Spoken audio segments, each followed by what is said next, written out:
خوش به حال کسی که تعلیم میگیرد دین خداوند را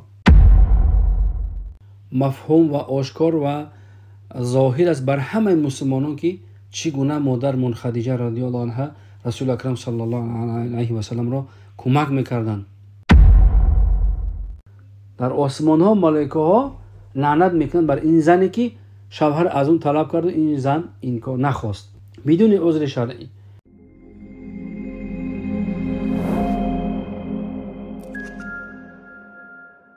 الحمد لله رب العالمين وصلى الله على سيدنا محمد طه الأمين وعلى آله وصحبه أجمعين. اللهم لا سهل إلا ما جعلته سهلا وأنت تجعل الحزن إذا شئت سهلا لله تعالى.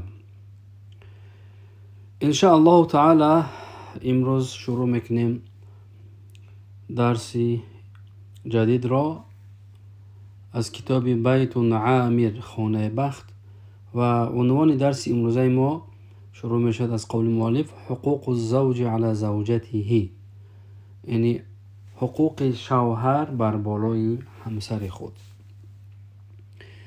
یعنی این درس تعلق دارد بر بعضی حقوق هایی که شوهر بالای همسر خود دارد. طوبى لمن تعلم دين الله وطبق على نفسه وعلم والديه وزوجته وأولاده وأحبابه وجيرانه ممن يسمعون النصح. طوبى خوش به حال کسی می فرماید، خوش به حال کسی که تعلم دین الله تعلیم میگیرد دین خداوند را و طبق على نفسه بعد از اینکه تعلیم میگیرد دین خدا را این دین خدا را مطابقت بر نفس خودش میکند، یعنی عمل میکند. و علم والدیه بعد از اینکه عمل کرد علمی گرفته‌اش را و علمی آموخته‌اش را بعد از آن، یعنی بعد از اینکه برای نفس خودش عمل کرد خودش را اصلاح کرد مطابق کرد اون علمی که گرفت بعد از آن او را باید برای تعلیم والدینش صرف کند، والدینش را تعلیم میدهد. و زوجته و همسر خود را باید تعلیم میدهد و اولاده و اولاد و فرزندهایش را تعلیم میدهد و احباب و دوستهای و نزدیکانش را باید تعلیم میدهد و جیرانه و همچنین همسایه‌هایش را ممن يسمعون النصح، همسایه‌هایی که اونها نصیحت را قبول میکنند و گوش میکنند قبول دارند. این دین خداوند فقط برای یک شخص نیست، شخص معین، این برای همه است. فهذه خدیجه رضی الله عنها كانت عظیمة في فؤاد النبی صلی الله علیه و سلم. پس میفرماید خدیجه ام المؤمنین، خدیجه مادر امت مسلمانان، خدیجه رضی الله عنها این در قلب رسول اکرم صلی الله علیه و سلم جایگاه خاصی داشتند، بسیار عظیم بودند، جایگاه خاصی داشتند. و کان اذا ذکرها اعلى شأنها. رسول اکرم صلی الله علیه و سلم میفرماید وقتی که به یاد می آوردند خدیجه را همه وقت شأن و شرف خدیجه را بالا می بردند، یعنی تعریف میکردند. و شکر صحبتها و همچنین از خداوند شکر میکردند که خدیجه همراه رسول اکرم بودند صلی الله علیه و سلم، یعنی همسرش بودند. تقول عایشه رضی الله عنها در یک حدیث روایت است که مادرمون عایشه روایت میکند، میفرماید كان رسول الله صلى الله عليه وسلم إذا ذكر خديجة لم يكد يسأم من ثناء عليها و استغفار لها. میفرماید وقتی که رسول اکرم صلی الله علیه و سلم وقتی که به یاد می آوردن ذکر میکردن خدیجه را رضی الله عنها را لم یکد یسأم من ثناء علیها، همین خط تعریفی میکردن که دیگر پیغمبر خدا خسته نمیشدن از تعریف خدیجه و استغفار لها و طلب مغفرت میکردن از پروردگار برای مادرمون خدیجه رضی الله تعالی عنها.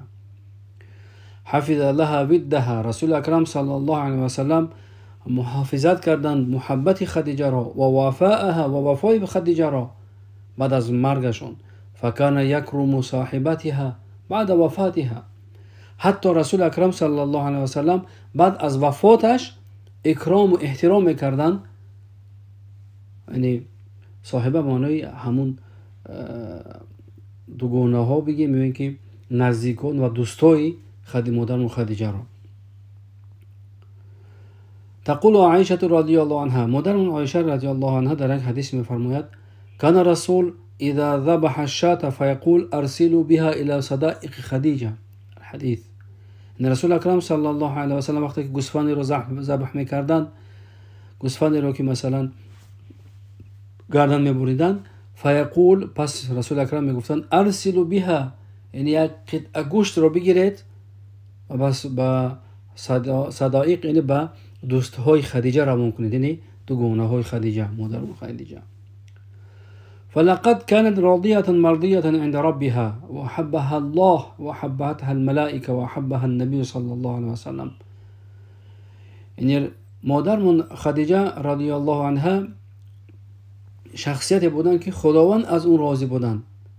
مرضیه عند ربها، خداوند پروردگار از این زن مادرمون خدیجه راضی بودن. و حبها الله، خداوند دوست می داشتن او را. و حبتها الملائکه، حتی ملائکه ها دوست می داشتن خدیجه را. و حبها النبی صلی الله علیه و سلم، از همه بالاتر اینکه رسول اکرم صلی الله علیه و سلم دوست می داشتن خدیجه را. فکان یقول علیه الصلاة والسلام، رسول اکرم صلی الله علیه و سلم می گفتند انی رزقت حبها، گفتند که من از جانب خداوند، یعنی محبت خدیجه را بر من رسوده شده است، یعنی خداوند محبت خدیجه را در قلب من داخل کرده است. یعنی محبت من برای خدیجه این از جانب پروردگار است. رواه البخاری. ولا خفاء بمساعدتها النبی صلی الله علیه و سلم، هیچ جای پوشیده و جای یعنی مخفی نیست، یعنی آشکار و مفهوم و آشکار و ظاهر است بر همه مسلمانان که چگونه مادرمون خدیجه رضی الله عنها رسول اکرم صلی الله علیه و سلم را کمک میکردند. فقد وقفت رضی الله عنها الى جانب رسول الله تنصره و تعینه على احتمال الشدائد، که مادرمون خدیجه در اولی رشد اسلام در بر رسول اکرم صلی الله علیه و سلم در کنار رسول اکرم صلی الله علیه و سلم ایستادند و رسول اکرم را نصرت و کمک کردند و اعانت کردند بر همون مشکل هایی که در اولی صدر اسلام بود. و اقصى ضروب الاذى، حتی همون اذیت و آزاری که از مشرکین مکه میدیدند، تمام این مشکلی سختی ها را مادرمون خدیجه پس سر کردند. فقد كانت له نعم الزوجة الصالحه، مادرمون خدیجه بهترین زن صالحه بود، بهترین زن صالحه برای رسول اکرم صلی الله علیه و سلم بودند. و كانت رضی الله عنها مثالا عظیما للزوجة المؤمنة التقیه، مادرمون خدیجه یک مثال است، یک الگو بودند، یک پیشوا، جای یعنی شخصیت بودند که یک الگوی بزرگ بودند که برای تمام مؤمنین همسرای مؤمن خدا ترس. یعنی کس هر زنی که میخواهد بهترین زن باشد مثل زنهای رسول اکرم صلی الله علیه و سلم، باید اقتدا بر خدیجه کند. فصلی الله علی سیدنا محمد و رضی عن ام المؤمنین خدیجه، پس خداوند دعا و درود بر رسول اکرم صلی الله علیه و سلم و راضی باشد پروردگارمون از ام المؤمنین مادر مؤمنان خدیجه رضی الله تعالی عنها. این تا جایی که مصنف رحمه الله آوردن در اینجا، اینه میخواستن برای ما بیان کنن که چگونه یعنی چگونه زن در جامعه و خصوصا در نزد شوهر چگونه باید که در موافق شریعت چگونه خودش رو باید که نشان بدهد، یعنی چه امور باید که اون امور رو انجام بدهد. به همین خاطر مصنف رحمه الله قبل از اینکه شروع کند حقوق شوهر بر بالای همسر خود، میخواهد کم ترک یعنی برای ما بیان کند جاه و منزلت و خدا ترسی و موافقتی های مادرمون خدیجه رضی الله عنها و دیگر زنهای مؤمنین باید مثل مادرمون خدیجه باشد. و من جمله حقوق الزوج علی زوجته، یکی از حقوق شوهر بر بالای همسرش این است که والتی مطلوب شرعا، و همچنین میفرماید اون حقی که موافق شریعت مطلوب است از همین زن، یعنی زن باید این رو حتما انجام بدهد، ان تراعیها ان لا تمنع حقه من الاستمتاع، که زن باید رعایت کرد این حق را، این کدوم حق است؟ حقی است که لا تمنعه حقه من الاستمتاع بها. هیچ وقت زن وقتی که اگر از حید و نفاس پاک باشد، عذری یعنی بیماری نداشته باشد، باید زن هیچ وقت خودش را از استمتاع شوهرش منع نکند. یعنی که وقتی که شوهرش میخواهد با زنش همخوابی کند، نزدیک شود، زن حق ندارد این کار کند یا که منع کند یا که نمیخواهم، این چیزا باید نباشد. این بالاترین حقی هست که زن باید انجام بدهد در مقابل شوهرش، این در نزد شوهرش. حقوق شوهر بالای زن باید نافرمانی نکند وقتی که شوهر از اون طلبی استمتاع، یعنی طلبی یعنی جوگه و طلبی نزدیکی میخواهد. وقتی که شوهر نزدیک شد، زن باید بازم نزدیکتر، بازم با زبان شیرین، با یک لهجه شیرین، با یک محبت نزدیک به شوهر شود. فيما حرم الشرع الا فيما حرم الشرع، مگر در چیزی در آن صورت زن باید از شوهرش پیروی نکند، شوهرش رو یعنی گوش نکند یا که میفرماید خودش رو در اختیار شوهرش حق نگذارد، در حالتی که اونجا عذر شرعی است، شریعت حرام گردانده است، مثلی که جماع فی ایام الحید و نفاس، مثل جماع کردن، همخوابگی کردن در روزهای حید و نفاس. وقتی که زن بیماری ماهانه دارد، همون حید نفاس میگویند، یا بعد از تولد فرزند کودک نفاس میبیند چیز روز خون، در همین صورت خوب معلوم است که زن حق ندارد که شوهرش را راضی بگرداند در مسئله جماع کردن. کما هو معلوم فی الشریعه، یعنی این مسئله نیست که در شریعت ما و شما معلوم است، یعنی هیچ مسلمان از این چیز و برای هیچ مسلمان این مسئله پوشیده نیست، مخفی نیست. این هیچ مسلمان از این عقیم مانده نیست. یعنی هر یک مرد مسلمان میدوند که و هر زن مسلمان میدوند که وقتی که بیماری هم ماهانه شروع میشود، حید یا که کودک تولد میکنه تا 40 روز، شوهر نزدیک شده نمیتواند، یعنی جماع کرده نمیتواند. وقد ورد انه كان في اواخر القرن الثالث عشر امام زاهد عابد. یک قصه را الان ذکر میکند، میفرماید، میگوید که یعنی روایت میشود که یک در آخر قرن سوم،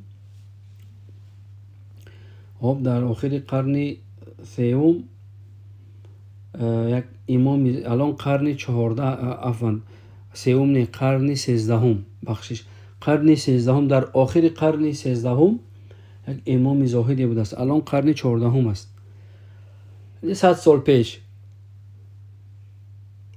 امام زاهدی بوده است، عابد بوده است، ولی و کبیر بوده است، یعنی یکی از اولیای خدا بوده است. و کان من اهل الکرامات، این ولی دوست خدا از اهل کرامات، یعنی کرامات داشت از این حضرت.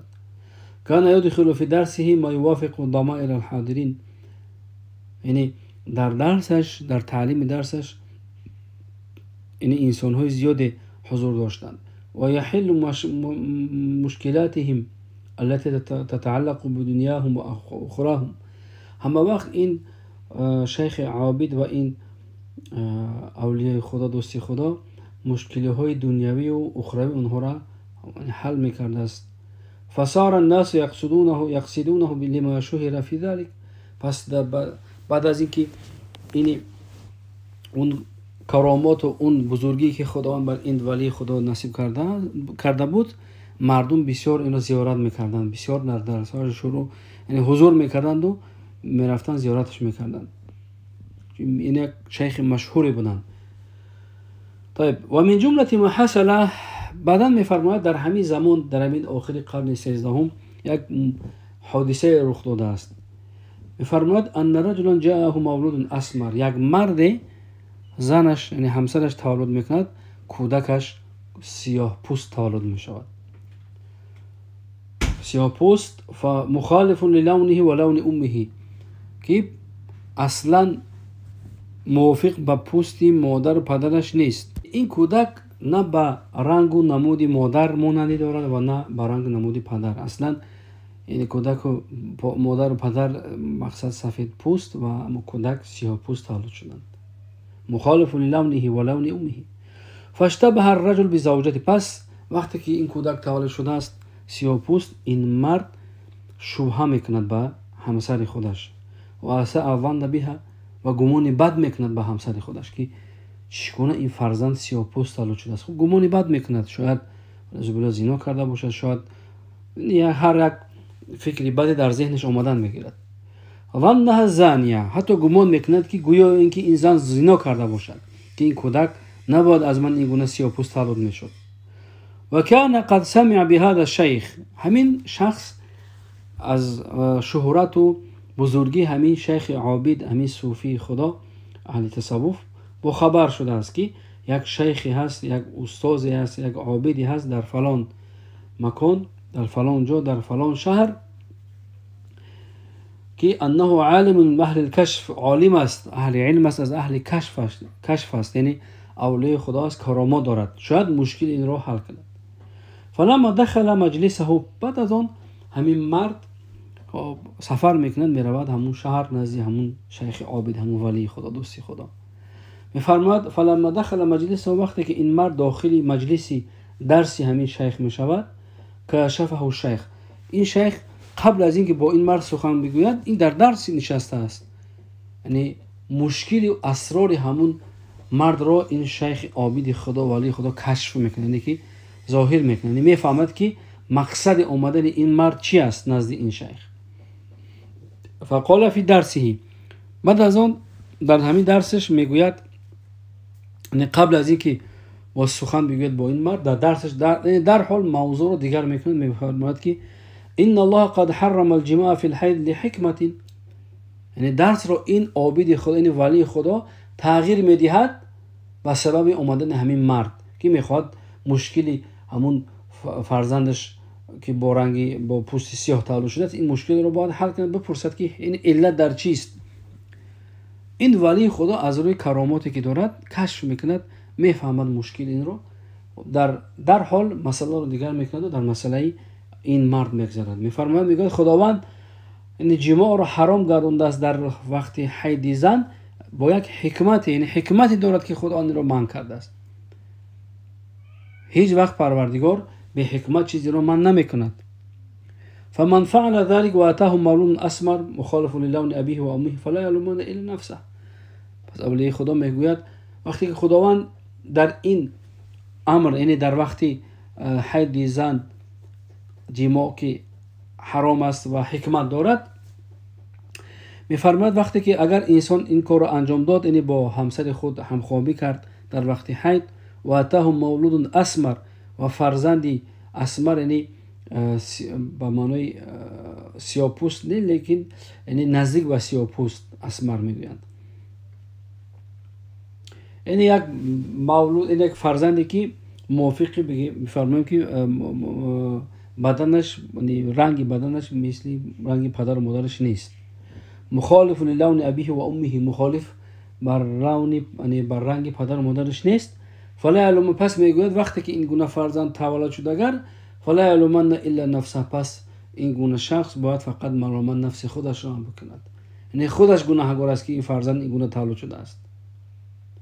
پس این شیخ میفرماید که فإن تغییر اللون انما هو بسبب الجماع في الحيض، چون که تغییر لون، یعنی کودک موافق، یعنی تغییر می‌یابد من شکلش، صورتش، رنگ بدنش مخالف بر رنگ پدر و مادرش وقتی تولد می شود، سببش همین است که در وقت حید این مرد با همسرش جماع کرده بوده است.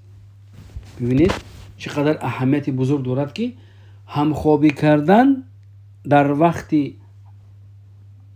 ماهانه زن، یعنی در وقت حید دیدن زن یا که نفاس زن، چقدر تأثیر بزرگ دارد که کودک شکلش، صورتش همون تولد می شود با رنگ مخالف با رنگ پدر و مادرش. هذا الرجل، وقتی که این مرد این سخن رو شنوید، میفرماید هذا الرجل ارتدع و خاف، یعنی ارتدع در لرزش گرفت و خاف، بعد از اون ترسید و رجع عما كان عليه من نساء الظن، توبه کرد و رجوع کرد از آن چیزی که گمان بد بر همسر خود داشت. یعنی گمان بد کرده بود که همسر خودش شاید زنا کرده باشد، یعنی از اون گمانش برگشت الولی للمصلحت یبین الکرامت. با همین خاطر ولی خدا، اولیا برای مصلحت یعنی کرامات میکنن. این کرامات برای یک مصلحت خداوند کشف میکنه برای اونا، مثل همین قصه که الان ذکر کردیم. طيب پس میفرماد فلا يجوز لزوجة ان تصد زوجها عن الاستمتاع بها. پس هیچ وقت همسر حق ندارد که منع کند شوهر خود را از استمتاع به همون زن خود، با همسر خودش. یعنی وقتی که مرد آماده شد میخواهد از همسرش استفاده برد، نزدیک شاید بوسه کند، در آغوش بگیرد، شاید بعدا جما کند، زن باید همه وقت آماده باشد اگر در وقت حید نفاس نباشد. و ان ترفض رغبته فی مقاربته. و همچنین حق ندارد که زن رغبت مرد را وقتی که نزدیک میشد یعنی ترک کند، یعنی این کار کند. فإن لم تستجب لزوجها في الاستمتاع بها بغیر عذر فهي فاسقه و تلعنها الملائکه. ببینید میفرماید که اگر این زن، این همسر، اگر وقتی که مرد طلب میکند این زن اگر جواب نگفت در طلب این شوهر خود بدون عذر شرعی، پس این زن فاسق است، فاسقه حساب می شود. و تلعنها الملائکه، و لعنت میکند این گونه زن رو ملائکه های خداوند. در آسمان ها ملائکه ها لعنت میکنند بر این زنی که شوهر از اون طلب کرد و این زن این کار نخواست بدون عذر شرعی. یگان عذر نیست، فقط نمیخواهد، الله اعلم کدام سبب نمیخواست است، لعنتی ملائکه ها بر این گونه زن میشود. فقط قال النبی الاعظم صلی الله علیه و سلم، رسول اکرم صلی الله علیه و سلم در حدیث مبارک میفرمایند اذا دعا الرجل امرأته الى فراشه فابت فبات غضبان عليها لعنتها الملائكة حتى تصبح. رواه البخاری.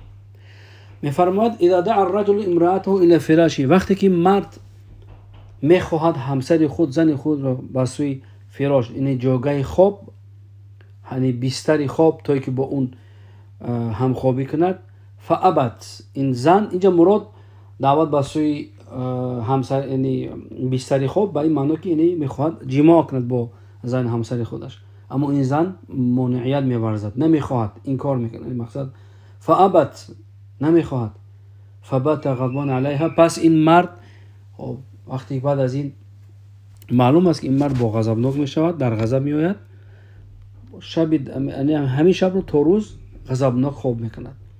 همین زن رو میفرماد لعنت الملائکه حتی تصبح، تا صبح ملائکه های الهی در آسمان ها لعنت میکرده بودند این زن را. ببینید چقدر وعیدی سخت است که خدا پناه طلب کند که ملائکه های خداوند این گونه انسان را لعنت کند تا صبح.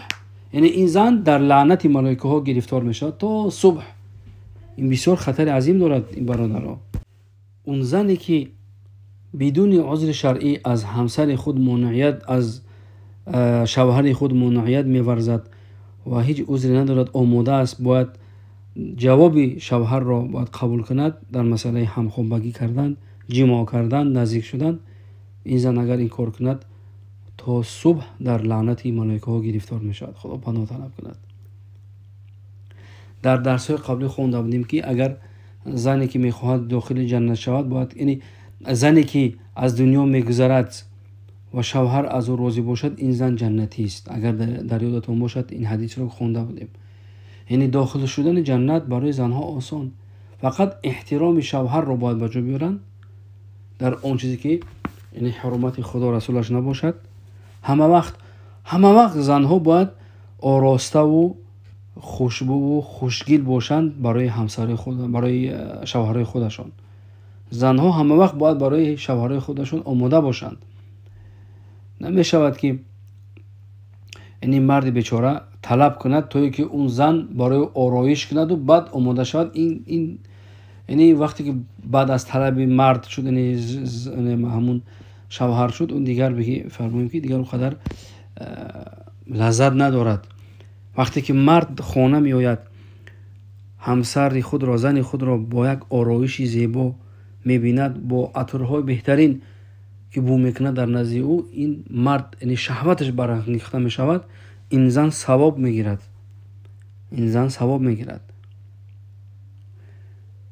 به همین خاطر باید زنها همه وقت آماده باشند، وقتی که در حید و نفاس نباشند همه وقت آماده باشند تا اینکه شوهراشون از اونها همه وقت راضی باشند و هر وقتی که شوهر اگر خواست زن باید جوابگو باشد. این مقصد جواب مرد را لبیک گفته و انجام میدهد.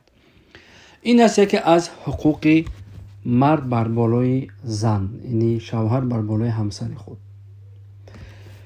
و میخوام در همین جا درس رو توقف کنم. ان شاء الله تعالی این درس طولانی است، باز هم حقوق دیگر حقوق های است که مرد بالای همسر خود دارد. ان شاء الله در درس های بعدی ما بازم دوام میدیم. بارک الله فیکم و آخر دعوانا و الحمد لله رب العالمین.